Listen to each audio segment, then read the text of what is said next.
Amis du jour, chalutations. Pour les petits nouveaux, moi c'est Sekhmet et je vous souhaite la bienvenue dans mon podcast littéraire. Dans mon émission, je vais tenter 3 fois par semaine de vous donner envie de découvrir des livres de tout poil, récents et moins récents. Alors, si ça vous tente, c'est par ici la suite. Aujourd'hui, je vais vous présenter Entre mes tueurs, une nouvelle enquête des thés meurtriers d'Oxford de Incy Hannah, publiée aux éditions City. Dans cette nouvelle enquête de Gemma Rose, nous retournons dans les Cotswolds anglais, dans le petit village près d'Oxford, Meadowford-on-Smith, au Little Stable Tea Room.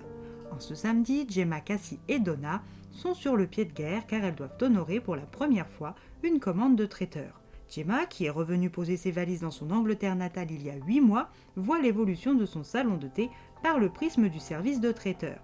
Et c'est avec l'enterrement d'un des membres de la communauté qu'elle va se faire les dents. Rex Clifford, un éminent homme d'affaires local, vient de mourir et sa veuve, Adèle, a fait appel au pied levé à Gemma. Cette femme indéniablement séduisante a une 50aine d'années, soit environ 20 ans de moins que son défunt mari.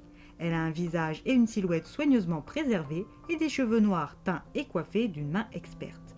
Elle est odieuse et condescendante, ce qui lui attire les foudres de quasi toute la communauté de Meadowford-on-Smith.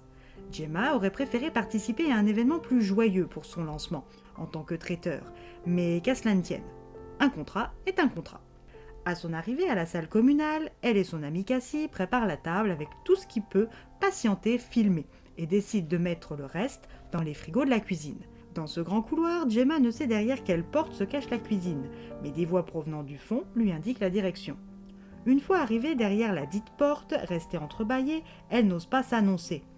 Une sorte de réunion secrète se tient entre Rachel Clifford, la fille unique de Rex, une amie à elle, Miles Clifford, le frère de Rex, un homme qu'elle ne connaît pas mais qui semble être un homme de loi, et Mabel Cook. Les 4 conspirateurs sont en pleine conversation concernant le testament de Rex. Ce document, initialement, devait léguer des fonds aux associations caritatives de Mabel, ce qui n'est plus le cas.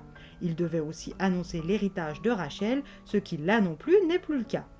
Tout revient à sa fiamme, Adèle. Rachel est folle de rage et veut contester, quitte à devoir salir la santé mentale de son défunt père. Elle est persuadée, encensée par Mabel, qu'Adèle a usé de son influence pour la spoiler de son dû. Gemma, qui est restée coincée sur son image surannée des révélations de testament, est choquée de voir ces 5 personnes déjà au courant alors que l'office n'a pas encore eu lieu. Elle est sortie de sa stupeur par Adèle qui l'a fait entrer dans la cuisine. L'ambiance est lourde et Gemma est pressée de s'éclipser. Maintenant que Cassie est repartie au salon de thé, elle se retrouve seule contre tous.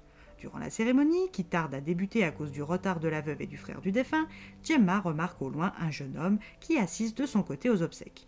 Une fois le discours terminé, Gemma repart préparer ses scones, ses puddings et toutes ses délicieuses gourmandises confectionnées par sa chef Dora. Durant la réception, elle aperçoit son club de vieilles chouettes, toujours composé de l'indéboulonnable Mabel Cook, de la gentille Ethel Webb, des volubiles Glenda Bailey et Florence Doyle, en pleine discussion. Mais Gemma, qui d'ordinaire aime les entendre digresser sur leurs romans policiers, est un peu moins enthousiaste quand elle surprend Mabel dire haut et fort qu'assassiner Adèle Clifford serait faire œuvre charitable pour la communauté et que la meilleure façon de le faire serait de l'empoisonner à l'arsenic, car les symptômes passent pour de vulgaires maux de ventre et permettent au meurtrier d'être loin de sa victime quand celle-ci succombe. Gemma retourne à sa table et accepte les éloges de certains convives, quand elle est rejointe par l'hôtesse. Mabel, qui sert une part de tarte à la mélasse, sa belle-fille lui donne du Victoria Sponge Cake, et elle part s'asseoir se plaignant de maux de tête et de crampes d'estomac. Gemma fait la rencontre de l'inconnu de la réunion clandestine qu'elle a épiée quelques heures en amont, Monsieur Gavin Sexton, le notaire des Clifford. Il est en train de lui expliquer les nouvelles normes testamentaires quand Rachel demande l'attention de la salle. Elle termine son discours quand le jeune homme du cimetière fait lui aussi son entrée. Tyler Lee, un grand jeune homme d'une beauté à couper le souffle, avec ses pommettes hautes, ses yeux sombres bridés, sa silhouette grande et mince, ses longs cheveux noirs coiffés en arrière, son trench noir et sa démarche de mannequin. Il annonce être le fils caché de Rex Clifford et se dit ravi de rencontrer sa famille paternelle, bien qu'il regrette avoir retrouvé leurs traces trop tard. Tout le monde est quoi quand Adèle s'effondre, entraînant avec elle la table chargée de mignardises. Elle est vite conduite à l'hôpital et le lendemain, Gemma voit débarquer l'inspecteur Dylan Bett du CID de l'Oxfordshire. Il vient interroger Gemma sur les possibilités que son buffet ait été empoisonné par quelqu'un et vient interroger sa principale suspecte dans le meurtre par empoisonnement à l'arsenic de Adele Clifford, Mabel Cook. Gemma ne croit pas cet inspecteur sérieux et est soulagée de voir arriver Devlin au salon. Mais Mabel va tout de même devoir répondre à des questions au poste. Ses amis et elle vont devoir prouver l'innocence de l'octogénaire la plus populaire du village. Mais par où commencer? Alors, vous avez une idée?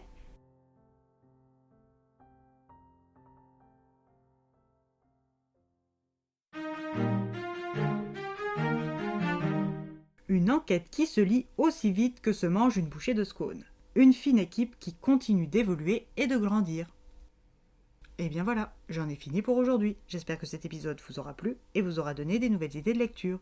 Si vous souhaitez découvrir d'autres petits bonbons littéraires tout droit sortis de ma bibliothèque, je vous retrouve le samedi 2 novembre prochain pour un nouvel épisode. Et si d'ici là je vous manque de trop, vous connaissez le chemin sur Instagram, @leslectures de Sekhmet. Sur ce, salut les amis et à la prochaine.